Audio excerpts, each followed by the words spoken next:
যুদ্ধের আবহে বিধানসভার সমস্ত কর্মীদের ছুটি বাতিল করা হয়েছে, বাড়ানো হয়েছে নিরাপত্তা, জানিয়েছেন স্পিকার বিমান বন্দ্যোপাধ্যায়।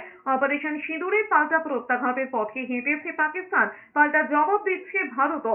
অযথা আতঙ্কিত হওয়ার কিছু নেই বলেই জানিয়েছেন বিমান বন্দ্যোপাধ্যায়। তিনি বলেছেন, প্রত্যাঘাতের প্রভাব হয়তো এ রাজ্য পর্যন্ত আসবে না, তবুও নিরাপত্তায় কোনো ফাঁক ফোকর রাখতে চান না তিনি। পরিস্থিতি বিশেষে সব ধরনের প্রস্তুতি নেওয়া হচ্ছে, তাই নিরাপত্তা বৃদ্ধির পাশাপাশি কর্মীদের ছুটিও বাতিল করা হয়েছে। আগে মুখ্যমন্ত্রীর নির্দেশে সব সরকারি দপ্তরের ছুটি বাতিল করেছে নবান্ন, এবার বিধানসভার কর্মীদেরও ছুটি বাতিল করা হয়েছে। পশ্চিমবঙ্গে অনেক গুরুত্বপূর্ণ জায়গা রয়েছে, যেমন কলকাতার বুকে ভিক্টোরিয়া মেমোরিয়াল হল রয়েছে, সেই সঙ্গে আমার পশ্চিমবঙ্গের বিধানসভা। আমাদের বিধানসভার নিরাপত্তাজনিত ব্যাপারে আমরা সবাই খতিয়ে দেখেছি।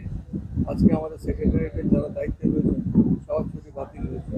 আমাদের সেক্রেটারি থেকে আরম্ভ করে জয়েন্ট সেক্রেটারি, অন্যান্য আধিকারিক তারা সবাই এসেছে, তো আমরা অত্যন্ত সতর্ক আছি।